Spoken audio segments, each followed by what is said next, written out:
Welcome to In the Spotlight with Amy Scruggs, where we feature great artists, entrepreneurs, community leaders, and well, anyone that should have that moment to share their story in the spotlight. Welcome to another great episode of In the Spotlight. I have an amazing guest who is doing a tremendous amount to make a difference for our environment with Planet Protectors. This is Sasha. I was tongue-tied, excuse me, Sasha Ablitt. And we are really looking forward to hearing what she has to say right now regarding our environment, plastics. We're going to talk about recycling and find out what we can do to support what's taking place with this, especially in the Santa Barbara area. Great to have you with me today. Thank you, Amy. I'm very excited to be here. Now, I'm sure you didn't just wake up last year and just say, woo, I'm ready to start a foundation and I'm going to help save the planet. There has to be some kind of a backstory that leads to it. I know from your background, what briefly I've seen, you are definitely a very well-known and loved entrepreneur in the Santa Barbara area. Just briefly give me a little bit of your background in businesses and kind of how that opened this door to Planet Protectors. Well, I had a very circuitous route, I suppose. I started out going into aerospace engineering from UCLA, and then I worked in laser lights, and then I worked in aerospace engineering, and then I decided to come home to Santa Barbara and take over the family dry cleaning business.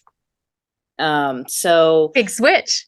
Yeah, a big switch. And I thought it would be easy coming from a Fortune 50 company into a small business, no problem. But it actually turned out to be a bigger challenge than I expected. But it was all good. I loved it. Close to my family and back in Santa Barbara is a beautiful place to live and very environmentally conscious, which is where I think I got a lot of my roots in that. But at the dry cleaners, I looked around and every single piece of clothing is put inside a plastic bag. I mean, it is thousands and thousands and thousands of plastic bags going through. People worry about the chemicals for dry cleaning, but at least in California, they call them VOCs. They've been outlawed. Dry cleaners can't really use those really harmful. There's a few, but we use silicon solvents and like it's not a big deal here. But the plastic I thought was bad. So way back over 10 years ago, I found a recycler that would take our plastic bags and they turn them into this nice decking. It's called Trex. And it's this wonderful decking that's half recycled wood from mills and half recycled LDPE. I'll just call it poly. Okay. And and it was wonderful. So I loved it. And then one day China decided to not take any of our trash anymore, as they should have. That was a wonderful thing. They shouldn't have been accepting our trash. And a local environmental agency asked if I'd be willing to open it up to the public. I said, sure, that sounds like a great idea. So we had a drop spot out front of the cleaners, which turned into a mountain of plastic that would be falling down across the floor. It was awful. Wow. And it was all trash. It all ended up in the landfill. And that's when I realized that outside the grocery stores, everything they would put in that box would go straight into the trash, straight into our landfill. So we shut it down during COVID.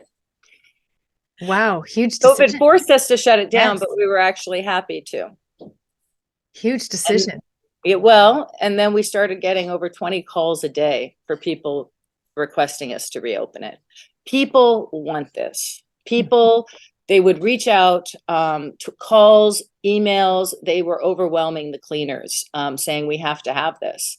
They were just invested. It was, we had over 1,000 people that were wanting to recycle their plastic. So I thought to myself, there must be a way to do this that makes sense. Mm-hmm. It was a big aha moment, wasn't it?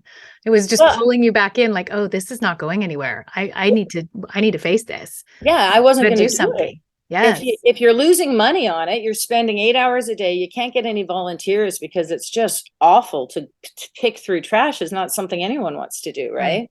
So we recreated and we started happy hours. So we had 2 happy hours a week when we could. And people would get together and they would share best practices for recycling. They would chat, which was very useful during COVID. The energy was just fantastic. And every time we had an event, we would get a new volunteer. And we just started collecting more and more. In 1 hour, we'll collect about 200 pounds of plastic now. Wow. And that's just in your community there in Santa Barbara. With zero advertising, zero publicity, zero, like nothing. It's all word of mouth, completely grassroots. Wow. Yeah. Wow. So you realize I need to take these next action steps. I know you started Planet Protectors last year. What is the basis of that? Like, how did you design that from the ground up to say, this is what we need to do? It was necessity, 100% necessity. Trex, because of the pandemic and a lot of the logistic hiccups that were going on and inflation, they will no longer pick up our product for free. They want 40,000 pounds. So we're going from 2,000 pounds to 40,000 pounds. If we want to continue recycling with them. So they will provide a baler, they will provide a storage unit, but you have to have the space to have this amount of plastic. If we want to continue to be viable, which is wonderful because 2,000 pounds is nothing. We want to be collecting, there's something like 93 million tons, or it's a ridiculous amount of zero. 12 zeros after the number of pounds of plastic that we create every year in the United States. What are some of the misconceptions that people have about recycling right now? Well, people get really angry. We technically recycle type 2 and type 4 film plastic. So you have the 7 numbers, right? Well, the number 7 does not mean it's recyclable. It actually means it's not recyclable. It's a mixed plastic, and it's the only type that is 100% non-recyclable. Please put it in your trash. The other numbers indicate certain types of plastic, and it helps with recycling, but there are actually over 10,000 different types of plastic. I think most of us don't realize that. Yeah. 10,000 different types of plastic. And if you're creating a product, you need one type or perhaps 2 to create a good product, right? So if you want to reuse your plastics, they have to be pure.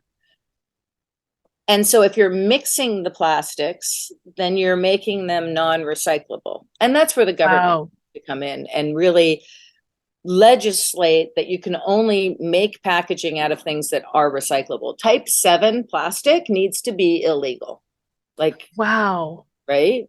So, and it's things like that. It's like we're educating around, so now when people go shopping, they go into the grocery store and, I'm sorry, I like my mixed salads, the ones that are, you buy the lettuce already done. I know it's terrible and I try not to, but it's easy and I'll do it. But now there's only one brand of lettuce that I buy because it comes in the right kind of plastic that I know I can recycle versus the crispy, the crunch, the really shiny kind of crackly plastic. That stuff is not recyclable. That's type 7. How much awareness is out there? I mean, you and I are having this conversation, so I hope everybody hears this, even if you're not in Santa Barbara to support this exact foundation. This is education that needs to take place. How are we as a nation right now educating on this? Or is this still just the invisible monster? We are not doing, I don't feel that we are doing a good job. There is so much onus on the consumer, which is crazy. The consumer is not going to solve this. I mean, like I said, I estimate that we're getting about 1% of plastic in Santa Barbara, consumer use plastic in Santa Barbara, which is 2,000 pounds. So it's about 100,000 pounds. But if you look at the grocery stores and Costco, I mean, they dwarf the amount of plastic that the consumers are getting, right? Think of the pallets. I think, they get, I don't know, 100 pallets a week or something, all wrapped in that plastic, right? So it is not, the consumer is not going to solve this. However, if the consumer is better educated and cares about this, they can purchase products that are recyclable or could be recyclable if somebody would just do it. We need that list. I would if I knew. The problem right now is the government and the cities aren't willing to recycle these plastics. They are recyclable. There is an open plastics market and you can do it. You just have to pay someone to make sure that you have clean plastic to recycle. And the cities are not willing to do that. They're just turning a blind eye to that. Budget. That's the budget. I wouldn't say that. It's a budgeting. Right now they're focusing on food waste, which is wonderful. And they're doing a very good job. Yes, at least they're doing that here in San Diego as well. Yes. Yeah. So, everything's possible, except for the type 7, which is why it should be illegal. But yeah, so it's education so that when people hear about different initiatives and ideas that are on the ballot, they can vote better. I mean, I know during the last election, I don't know about you, but I think I'm informed, and I still felt like I was guessing on a lot of things. So, yes, it's tricky. It is. Even when we prep and we read all the ballots beforehand and do all our homework, it is still tricky. There's a lot of weeds in there. It is. Yes. You've identified such a huge component to the recycling issues. You've put something in place to start helping. You've got this nonprofit ready to go. Where do you see that the community can come in and support you? What are those immediate needs that you have? And also, what are your long-term goals for this? Well, Trex uses over 400 million pounds a year. So they're never going to have enough. I can imagine the argument that we shouldn't be using plastic. And I agree with that. But nobody's going to stop using Amazon. Nobody's going to stop buying toilet paper wrapped in the wrappers, right? So for the foreseeable future, we're going to need to do something with our plastics. And I think it is a much better thing to take those plastics and put them back into another product, the same product, rather than use virgin plastics, right? Yes.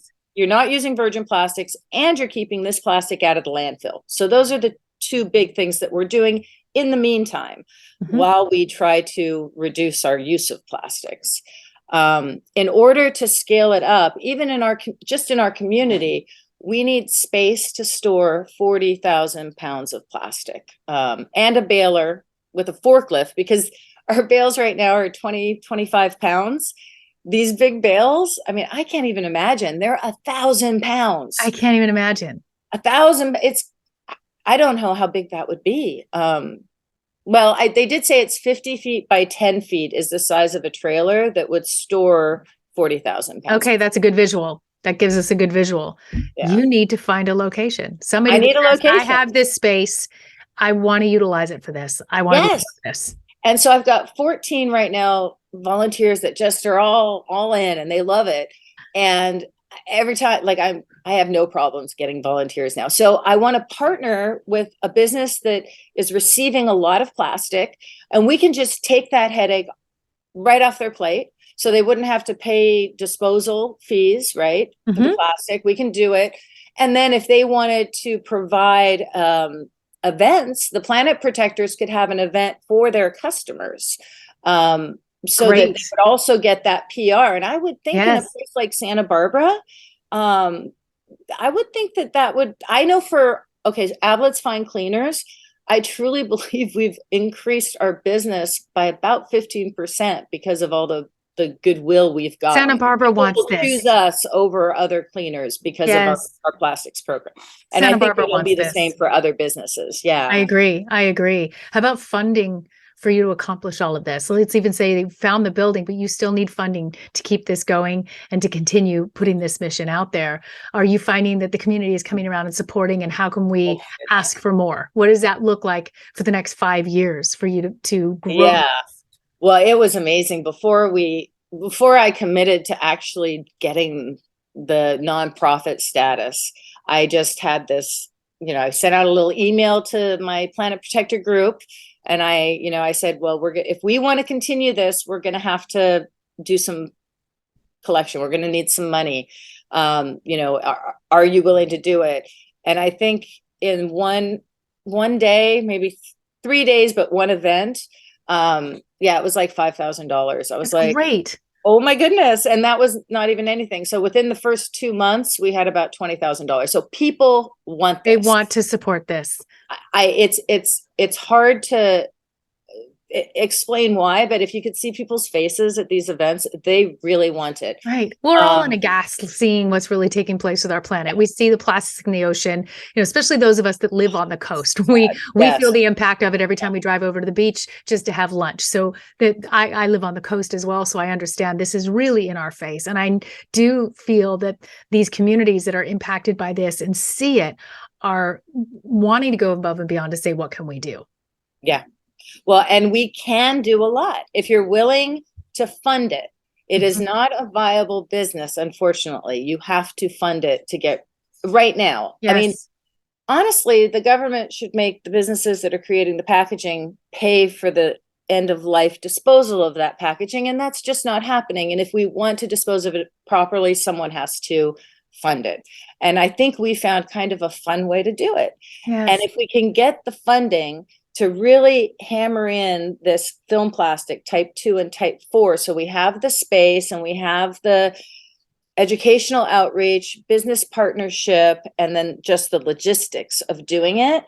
With the funding, not only can we do more outreach education, we can go after other types of hard to recycle plastics. We can get the type 5 clamshells. There is a market for it. When the city tells you that you can't recycle it, you can't put it in, it's just saying they aren't willing to take on the behemoth task of figuring out how to recycle it. And that's kind of what Planet Protectors is doing. That's I love it. You're putting Santa Barbara on the map for this. And what I hope is that the outpouring of support and success with this with Santa Barbara is going to be, okay, which city are we going to next? How can this be duplicated? Because what you're doing is a game changer. It takes one person. And that's what I love. One person that says, I'm willing to take this on. I'm not going to just talk about it and complain about it at the social hours, but I'm going to take this on. And this is what you've done. And I am so in awe and impressed with what you're doing. And I can't wait till you call me and say, Amy, guess what?